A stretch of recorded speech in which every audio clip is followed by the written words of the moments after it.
ఓం మహాగణాధిపతయే నమః. ఓం గురుభ్యో నమః. ఓం శ్రీమాత్రే నమః. మనం ఈరోజు గురువు శని డబుల్ ట్రాన్సిట్ అంటారు. అంటే రెండు గ్రహాలు ఒకే భావం మీద గనక దృష్టి సాధించినప్పుడు ఆ యొక్క భావం ఫలకృతం అవుతుంది. మనం చూడండి, చాలా అంశాలు గృహం కట్టుకోవాలనుకుంటాం, విద్య పూర్తి చేసుకోవాలనుకుంటాం, కొన్ని బ్యాక్లాగ్స్ మిగిలిపోతుంటాయి. వివాహం కానివ్వండి, ఉద్యోగం కానివ్వండి, వ్యాపారం కానివ్వండి, ఒక స్థలం కొనుక్కోవడం కానివ్వండి, ఇలాగ అనేకమైనటువంటి అంశాలు. లేదా ఒక అగ్రిమెంట్ చేసుకుంటున్నాం, అగ్రిమెంట్ కంప్లీట్ అవ్వట్లేదు, లేకపోతే ఇలా అనేకమైనటువంటి అంశాలు ఏవైతే ఉంటాయో, ఒక్కొక్క లగ్నం నుంచి చంద్రుడు రాశి కంటే లగ్నం చాలా బలమైనటువంటిది గుర్తుపెట్టుకొని, చంద్రరాశి బలమైనది కాదని కాదు, లగ్నం ప్రధానంగా తీసుకోవాలి.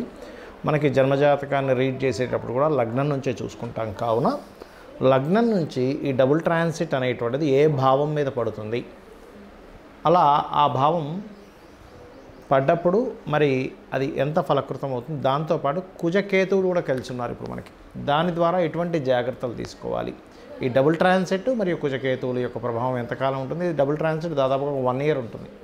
కాబట్టి ఈ సంవత్సరం పాటు ఏ లగ్నాల వారికి ఎటువంటి ఫలితాలు వస్తాయి, ఏ విషయాల పట్ల కుజకేతువుల వల్ల జాగ్రత్తగా ఉండాలి అనేటువంటి అంశాలు చెప్తుంది నేనైనప్పటికీ కూడా చెప్పిస్తుంది సాక్షాత్ లలిత అమ్మవారికి భావిస్తూ ఒక్కొక్క లగ్నం గురించి మనం తెలుసుకుందాం. మీన లగ్నము, మీన రాశి. ప్రధానంగా మీనం వారికి రాశిలో శని యొక్క సంచారం జరుగుతుంది, ఏలినాడు శని జరుగుతుంది అనేటువంటిది కొంత బాధగా ఉంది వాళ్ళకి చెప్పాలంటే. కాకపోతే నేను చెప్పేది ఒకటే, నేను చాలాసార్లు చాలా సందర్భాల్లో చెప్పాను, ఏలినాడు శనిలోనే పిఎంఐఆర్ మోడీ గారు, స్వర్గీయ ఎన్టీ రామారావు గారు సీఎం అవ్వడానికి కానీ, చంద్రబాబు నాయుడు కానీ, జగన్ గారు కానీ, పెద్ద పెద్ద వాళ్ళు ఏలినాడు శనిలో అయినా చాలా మట్టుకు చూశారు.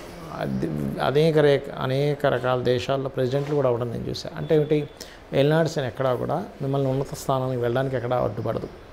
కేవలం ఏంటంటే స్లో డౌన్ అవుతూ ఉంటాయి, కొంత నిందలు పడుతూ ఉంటారు, కొంత బద్ధకం పెరుగుతూ ఉంటుంది, తద్వారా కొన్ని అవకాశాలు పోగొట్టుకుంటారు. అయితే ఇక్కడ మీకు వచ్చే అవకాశం ఏంటి, డబుల్ ట్రాన్సిట్ ఎప్పుడైతే దశమ స్థానం మీద ఉంటుందో ఉద్యోగ అవకాశాలు చక్కగా వస్తాయి. ఇక్కడ కొత్త ఉద్యోగం కోసం ఎదురు చూసేటువంటి వారికి ఇది చాలా మంచి సమయం. రాజకీయంగా ఒక రకంగా చెప్పాలంటే చాలా మట్టుకు ఇది బెటర్మెంట్. ఎందుకంటే మీకంటూ ఒక పేరు ప్రఖ్యాతలు రావడానికి, మీ యొక్క సత్తా ఏంటో చూపించడానికి ఇది సరైనటువంటి సమయం. కాకపోతే ఏలినాడు శని రాశిలో సంచరిస్తున్నందుకు కొంచెం ఆలస్యం అవుతూ ఉంటాయి. దానికి మీరు శివాలయంలో ఏదైనా ఆలయంలో చక్కగా మీరు నువ్వుల నూనె ఒక ½ లీటర్ కానీ 1 లీటర్ కానీ తీసుకొని శనివారం నాడు దీపారాధన కోసమని ఇచ్చేసేయండి. అది ప్రధానంగా తీసుకోండి. మరియు 6వ స్థానం అంటే పూర్వజన్మ కర్మస్థానంలో మీకు పిశాచ యోగం ఏర్పడింది. అంటే ఏమిటి, పూర్వజన్మ కర్మస్థానంలో ఎప్పుడైతే ఈ యొక్క సహజంగానే మీనలగ్నం వారికి వాళ్ళ తండ్రి యొక్క ఇది పూర్తిగా వాళ్ళ లైఫ్లో లీడ్ చేస్తుంటుంది. రూల్ అంటే ఎలాగా, ఒక్కోసారి అంటే అది మనకు కొన్నిసార్లు అది మైనస్గా అనిపించిన తర్వాత ప్లస్ అవుతుంటుంది. ఎలా అంటే తండ్రి అప్పులు చేశారండి, ఆ అప్పుల బాధలు తీర్చడానికి నేను ఒక వృత్తిలోకి వెళ్ళాను, దాని ద్వారా నేను ఇంప్రూవ్ అయ్యాను అంటారు. అంటే ఆ అప్పు అనేది లేకపోతే అసలు ఈ వ్యక్తి ఇంప్రూవ్ అయ్యేవాడు కాదు. అంటే కొన్ని వేల కోట్లు 100 కోట్లు సంపాదించిన వాళ్ళని చూశారు మీన లగ్నంలో పుట్టినవారు. అదేమిటి అంటే తండ్రి సరిగ్గా లేకపోవడం వల్ల, తల్లిదండ్రుల బాధ్యతగా లేకపోవడం వల్ల నేను రంగంలో దిగాల్సి వచ్చింది అనేవాళ్ళు, లేదా తండ్రి సపోర్ట్ వల్ల నేను ఇంతవాడిని అయ్యానని అనేవాళ్ళు. తండ్రి నా లైఫ్ అనుకునేవారు. తండ్రితోనే ఎప్పుడూ నా ఫైటింగ్ అండి, అసలు అయ్యి బాబాయ్ నా లైఫ్లో తండ్రి లేనటువంటిది లేదు అనుకునేటువంటి వారిని నేను చాలామంది చూశాను. అయితే ఇక్కడ ఎందుకు మీన లగ్నం వారికి ఇంత ఇదిగా చెప్తున్నా అంటే, ఈ పిశాచ యోగం ఏదైతే ఉందో సింహరాశిలో 6వ స్థానంలో ఇప్పుడు మీకు జరుగుతుంది. ఈ 6వ స్థానంలో ఎప్పుడైనా సరే ఉన్నప్పుడు ఏమవుతుందంటే, తండ్రి నుంచి ఉండేటువంటి కొన్ని కర్మలు ఏవైతే ఉంటాయో, తండ్రితో జరిగేటువంటి కొన్ని ఏవైతే ఉంటాయో అవి మరింత బలంగా జరుగుతాయి రాబోయే 2 నెలలు కూడా. కాబట్టి మీరు ఏం చేస్తారంటే, ఇక్కడ కూడా మనకి ఎప్పుడు మనకు కావాల్సింది పాజిటివ్ ఫలితాలు కావాలి. కాబట్టి నెగిటివ్ ఎక్కడ జరగకుండా మనం హ్యాపీగా ఉండాలి అంటే కనుక మీరు ఆది మంగళవారాలు చక్కగా గోశాలకు వెళ్ళి గోవులకి గోధుమ రవ్వ, అలాగే క్యారెట్స్, గ్రాసము ఇటువంటివి గోవులకు తినిపించండి. మీకు దగ్గరలో ఏదైనా సుబ్రహ్మణ్యేశ్వర స్వామి ఆలయము, గణపతి ఆలయము, సూర్య ఆలయం ఉన్నట్లయితే గోధుమ రవ్వతోని లేనట్లయితే క్యారెట్ని తురిమి కూడా స్వీట్ తయారు చేస్తూ ఉంటారు. అటువంటి వాటితో మీరు తీపి పదార్థం తయారు చేసి స్వామివారికి అక్కడ నైవేద్యంగా పెట్టి వాటిని అందరికీ ప్రసాదంగా పంచిపెట్టండి. మరియు కుజకేతు రవి గ్రహాల దగ్గర దీపారాధన చేయండి. వీలైతే జపం చేయించేసుకోండి. కుజుడికి కేతువుకి ఎటువంటి ఇబ్బంది ఫలితాలు ఉండవు. మరియు మీరు ఎట్టి పరిస్థితుల్లో ఎవరికి అప్పు ఇవ్వకండి, ఎందుకంటే ఇది అప్పు స్థానంలో కుజకేతువులు కలుస్తున్నారు. రుణమిచ్చి అనవసరంగా ఇరుక్కుంటూ ఉంటారు, లేదా రుణపరంగా మధ్యలోకి వెళ్ళి ఇరుక్కుంటూ ఉంటారు. కాబట్టి ఇటువంటి జాగ్రత్తలు తీసుకోండి. కాకపోతే పాజిటివ్ ఏంటి ఇక్కడ బలంగా అంటే, ఉద్యోగం కోసం ఎవరైతే బాధపడుతూ ఉంటారో వాళ్ళకి ఖచ్చితంగా ఉద్యోగ అవకాశాలు పెరుగుతాయి. ఈ డబుల్ ట్రాన్సిట్ అనేటువంటిది ఏదైతే ఉందో, ఈ పిశాచ యోగం ఏదైతే ఉందో, మరి పర్సనల్ చార్ట్లో ఎవరికైనా డబుల్ ట్రాన్సిట్ ఏ భావం మీద పడితే ఇటువంటివి వాళ్ళు ఫ్రూట్ఫుల్ పొందుతారు. ఎందుకంటే అసలు మనం ఇంకా ఈ జన్మలో మనం ఇది ఫ్రూట్ పొందుతామా లేదా అనుకునేటువంటి దానికి ఈ డబుల్ ట్రాన్సిట్ చక్కగా ఉపయోగపడుతుంది. దీన్ని గురుకర్మ యోగము అని కూడా ఉంటారు జన్మజాతకంలో. అంటే శని గురువులు, కర్మ అంటే శని, జీవుడు గురువు కారకుడు గురువు. దీనివల్ల ఎవరికైనా ఈ కాంబినేషన్ పర్సనల్ చార్ట్లో ఉన్నట్లయితే వాళ్ళు టీచింగ్స్ లైన్స్లోకి వెళ్ళడానికి, అకౌంటింగ్ రంగాల్లోకి వెళ్ళడానికి, మరియు ధర్మబద్ధంగా జీవితం సాగించడానికి, ధర్మానికి వ్యతిరేకంగా ఉండాలంటే వాళ్ళకి ఎక్కడా కూడా మనసు ఒప్పుకోదు ఈ గురుకర్మ యోగం ఉన్నటువంటి వారికి. దాంతోపాటు కేతు సంబంధం వచ్చిందనుకోండి, ఉదాహరణకి వాళ్ళకి గురుకర్మ యోగా విత్ ఆధ్యాత్మిక యోగం కూడా ఏర్పడుతుంది.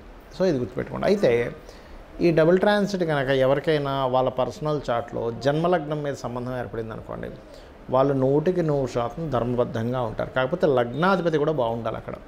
అలా కాదండి మాకు సెకండ్ హౌస్ కనెక్టివిటీ వచ్చింది ఈ గురుకర్మ యోగం, అలాంటి వాళ్ళు వీళ్ళు ఏంటంటే స్కూల్స్, కాలేజెస్, ముఖ్యంగా 9th హౌస్ బాగుందండి, 4th హౌస్ బాగుంది, ధనయోగం బాగుంది, ఒక మంచి నేను పెద్ద పెద్ద స్కూల్స్, కాలేజ్ పెట్టిన వాళ్ళ జాతకాలు కనుక చూసినట్లయితే వాళ్ళకి గురుకర్మ యోగంతో పాటు మంచి ధనయోగం ఉన్నప్పుడు కొన్ని వందల సెంటర్స్ ఓపెన్ చేయడము, కొన్ని అంటే అసలు ఎవరు ఊహించనంత దీంట్లో ఎడ్యుకేషన్ లైన్లోకి వెళ్ళిపోతారు వాళ్ళు. అదేవిధంగా 3వ స్థానంలో ఉంది గురుకర్మయోగం. మంచి సహోదరులు, ధర్మబద్ధంగా ఉండేటువంటి అన్నదమ్ములు, అక్క చెల్లెలు వాళ్ళకు ఉంటారు. 4వ స్థానంలో ఏర్పడింది. దాంతోపాటు కుజుడు కూడా బాగున్నాడు అనుకోండి, అప్పుడు వాళ్ళకి ఏంటంటే చక్కగా వీళ్ళు సంస్థలు ఏర్పాటు చేయడానికి మరియు భూమి మూలంగా ధనం సంపాదించడానికి యోగిస్తుంది. 5వ స్థానంలో కనుక ఈ గురుకర్మ యోగం ఏర్పడిందండి, అదేవిధంగా పంచమాధిపతి కూడా బాగున్నాడు అన్నప్పుడు చక్కటి సంతానం సరైన సమయంలో ఏర్పడుతూ ఉంటుంది. 6వ స్థానంలో కనుక ఉన్నట్లయితే వీళ్ళు తీసుకున్న అప్పును ధర్మబద్ధంగా తీర్చగలుగుతారు. 7వ స్థానంలో ఉన్నప్పుడు జీవిత భాగస్వామి ధర్మబద్ధంగా ఉండడం. 8వ స్థానంలో ఉన్నప్పుడు వీళ్ళకి ఏమవుతుందంటే పూర్వీకుల ఆస్తులు రావడం. 9వ స్థానంలో ఉన్నప్పుడు మంచి గురువులు వీళ్ళకి లభించడం, మీరు మంచి గురువుగా పేరు ప్రఖ్యాతలు పొందడం. 10వ స్థానంలో ఏర్పడినప్పుడు మంచి అంటే ఇక్కడ చూడండి మనకు ఒక్కోసారి సరైన సమయంలో సరైనటువంటి కంపెనీలో వాళ్ళకి జాబ్స్ రావడం అనేటువంటి జరుగుతుంది. అయితే ఇక్కడ ఏంటంటే దశమాధిపతి కూడా బాగుండాలి. అదేవిధంగా ఏకాదశ స్థానంలో ఏర్పడినప్పుడు వ్యాపారాన్ని ధర్మబద్ధంగా చేస్తారు. 12వ స్థానంలో ఏర్పడినప్పుడు గురుకర్మ యోగం. వీళ్ళు ఎక్కడా కూడా అంటే వీళ్ళ యొక్క వివాహ జీవితాన్ని ధర్మబద్ధంగా గడపడానికి చూస్తారు.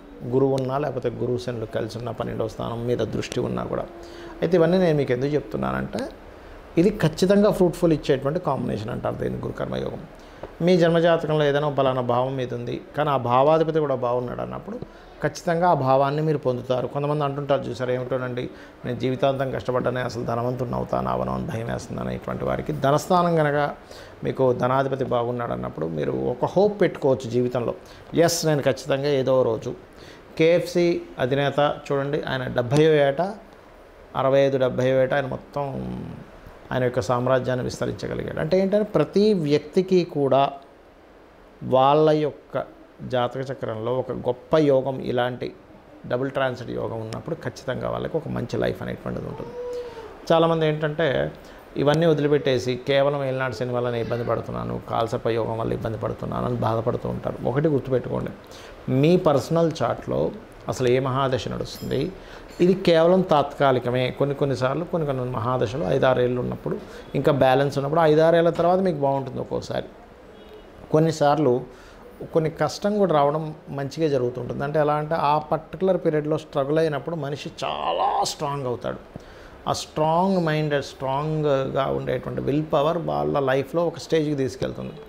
అంటే మీరు ఒక స్టేజ్కి వెళ్ళాలని యోగం ఉన్నప్పుడు చాలామంది ఏమంటుంటారంటే, ఏమండి ఎవరు చూసినా నా జన్మజాతకంలో అద్భుతమైన యోగం ఉంది, చాలా పెద్ద కోటీశ్వరులు అవుతావు అంటున్నారు, కానీ నేను చూస్తే ఇన్ని కష్టాలు పడుతున్నాను ఏమిటిది అంటూ ఉంటారు. నేను ఒకటే చెప్తాను, ఏ కోటీశ్వరుడైనా ఎంత పెద్ద బిజినెస్ మ్యాన్ అయినా ఒకప్పుడు కష్టపడ్డ వ్యక్తే. ఆ కష్టపడ్డాడు కాబట్టే, సఫర్ అయ్యాడు కాబట్టే అంత స్ట్రాంగ్ అవుతాడు. మిమ్మల్ని స్ట్రాంగ్ చేయాలంటే ఫస్ట్ గ్రహం ఒక కష్టాన్ని ఇస్తుంది, గుర్తుపెట్టుకోండి. కష్టం ఇవ్వకుండా స్ట్రాంగ్ అవ్వలేరు ఎవరు.